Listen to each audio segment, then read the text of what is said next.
अच्छा बच्चे, बिस्मिल्लाहिर्रहमानिर्रहीम। हमारा इसी टर्मिनोलॉजी वाला टॉपिक हो चुका था। उसके बाद अगला टॉपिक है root mean square value of current and voltage. सातवीं डेफिनेशन ऐसी टर्मिनोलॉजी में आपको तभी नहीं पढ़ाई गई थी कि इसको हमने लादा से लॉन्ग में उठाना था।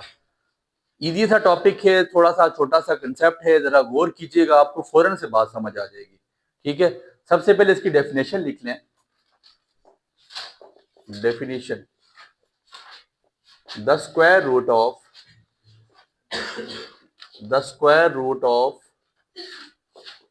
average values of v square and I square, the square root of, बस लिखें डेफिनेशन फिर समझाते हैं ये होता क्या है। The square root of average values of V square and I square called root mean square value of current and voltage. Voltage का भी ये हिसाब है, करंट का भी ये हिसाब है। ठीक है, रूट मीन स्क्वायर वैल्यू का कंसेप्ट आया कहां से, लाया क्यों गया, इसके पीछे नजरिया क्या था। तो बच्चे इस बात पे जरा गौर करें। आपको बताया गया, ये मिसाल के तौर पे आपका अल्टरनेटिंग करंट की एक वेव फॉर्म मौजूद है मेरे पास। मेरी बात पे गौर करें बच्चे, ये क्रस्ट ट्रफ बन रही है मिसाल के तौर पे। मेरी बात पे बच्चे जरा गौर करना है। यहां पे आपके पास करंट पॉजिटिव है, इस एंड पे करंट आपके पास नेगेटिव है। ऐसे ही है बच्चे। अब जब ऐसा हो रहा है, मेरी बात पे गौर करें, दो जगह पे आपने देखा कि दो जगह पे करंट की वैल्यू आपके पास मैक्सिमम आती है, जिसको मैंने आपको पढ़ाया था कि उसको क्या कहते हैं, पीक वैल्यू। ऐसे ही है, सुनिएगा, इधर मेरी तरफ देखें, बाकी दिखना छोड़ दे जरा। आपके पास एक पीक वैल्यू ये है, एक पीक वैल्यू आपके पास, दैट मीन्स कि एक पीक वैल्यू आपके पास 90 पे और एक पीक वैल्यू आपके पास 270 पे। ये पीक वैल्यू ये पॉजिटिव है, ये पीक वैल्यू आपके पास नेगेटिव है, माइनस आई नॉट है। ये नहीं कि यहां पे करंट नेगेटिव हो जाएगा, लेकिन पीक वैल्यू क्रस्ट ट्रफ ऐसे बन रहे, साइकिल ऐसे बन रही है। अब जब हम इसकी एवरेज लेते हैं, मिसाल के तौर पे आई एवरेज, करंट की एवरेज लेता हूं, फर्ज करता हूं कि यहां पे जो करंट की वैल्यू है ना, वो कितनी है, 2। कितनी है, और वो कौन सी है, +2। और यहां पे पीक वैल्यू क्या है, -2।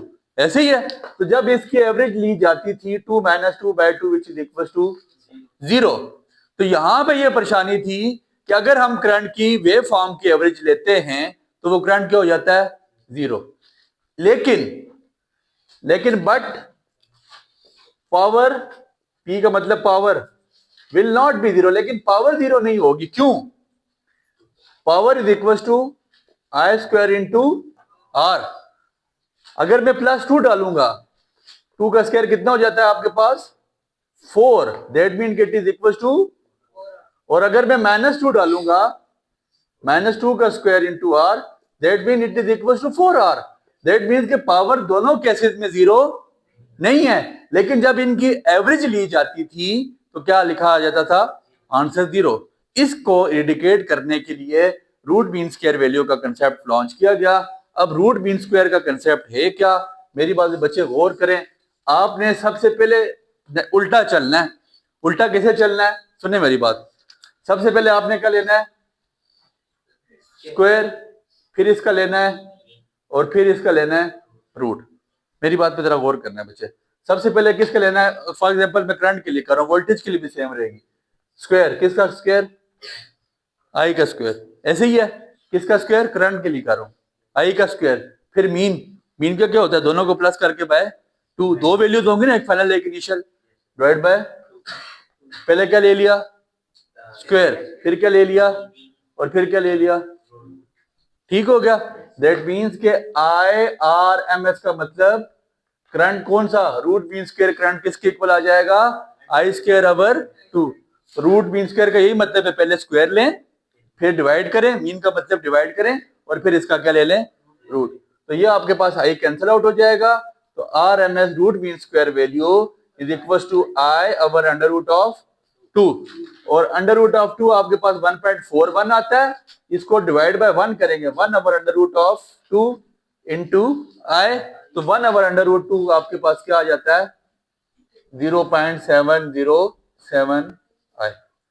या आई नॉट, आई या आई नॉट। इसका मतलब है कि आपके पास रूट मीन स्क्वायर वैल्यू किसके इक्वल आ जाती है? 0.70। समझ आ रही है बात की? यहां तक कोई मसला?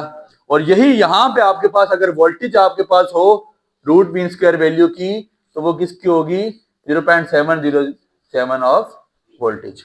समझ आ गई बात की? तो दैट मीन्स के दोनों सूरतों में हम करंट को नेगेटिव होने से बचाने के लिए, एवरेज जब हम लेते हैं जीरो होने से बचाने के लिए, नाम दे वाली जीरो होने से बचाने के लिए हम क्या करेंगे? सबसे पहले स्क्वायर लेंगे, फिर उसके बाद मीन निकालेंगे और फिर उसका रूट लेंगे। समझ आ गई? यहां तक तो काम हमारा पूरा हो गया। अब बचे होता क्या है, मेरी बात पे गौर करें। अब जरा इसके डायग्राम बना के इसको समझा दें। मैं डायग्राम आपको करंट के हिसाब से बना के बताता हूँ। ये आपके पास यहाँ पे करंट पॉजिटिव, यहाँ पे करंट नेगेटिव, ये आपके पास नॉर्मल कर्व जैसे जा रही है। और मैं ये कह रहा हूँ जी ये कर्व किसकी है? यहाँ पे करंट की पीक वैल्यू कितनी है? 2 एम्पेयर फॉर एग्जांपल। कितनी वैल्यू? Peak value 2 ampere. लेकिन यहाँ पे करंट की पीक वैल्यू सुनिएगा, करंट की वैल्यू कितनी है? आई नॉट 2 एम्पेयर। ठीक है, जब मैंने क्या कहा कि इसका स्क्वायर लेना है, करंट का मीन मतलब करंट का स्क्वायर लेना है, दैट मीन 2 एम्पेयर का स्क्वायर कितना हो जाएगा? 4 एम्पेयर। दैट मीन अब ये वैल्यू चेंज होकर कहां चली जाएगी? यहाँ पे। यहाँ पे 2 होगा तो यहाँ पे क्या होगा? ऐसे ही है। यहां तक कोई इतराज? ये इस कर्व की वैल्यू क्या होगी? 4 एम्पेयर। क्यों? क्योंकि करंट 2 एम्पेयर था, उसका स्क्वायर लिया तो वैल्यू इधर आ गई। ये डायग्राम बनेगी ना। फिर नीचे यहाँ पे क्या था? -2, -2 का स्क्वायर लिया, -2 का which is equal to 4 ampere. That means कि अब नेगेटिव नहीं, पॉजिटिव एम्पेयर। इसका मतलब है इसकी वैल्यू भी फिर क्या आ रही है? समझ आ रही बात की? और इसका अगला फिर 2 है। इसका मतलब है अब यहां पे आपको नजर आ रहा है कि अब सारी पीक जब हम स्क्वायर लेते हैं तो सारी पीक कहां की तरफ बनती है? अपवर्ड की तरफ। ऐसे ही है। और जब ये मैं आपको पहले स्क्वायर की बात बता दी, स्क्वायर के लिए मैंने आपको ग्राफ बना के बताया। अब आपको मीन के लिए बता रहा हूं। मीन का क्या मतलब है? एवरेज है ना, डिवाइड बाय 2 करना। तो इसकी एवरेज इसके इसी पॉइंट पे होगी। जाहिर सी बात है 4/2 तो 2 ही आएगा। और इसका जब स्क्वायर रूट ले लेंगे तो स्क्वायर रूट की वैल्यू अभी मैंने क्या निकाली है? 0.70। तो स्क्वायर रूट के लिए ये अगर आपके पास क्या पॉइंट है? ये 2, तो यहाँ पे कहीं पे क्या होगा? 1। और 0.7 इससे भी नीचे होगा। थोड़ा सा ग्राफ्स बनाया है ना जिंदगी में, तो यहाँ पे आपके पास कहीं पे आपके पास क्या हो जाएगा? 0.70।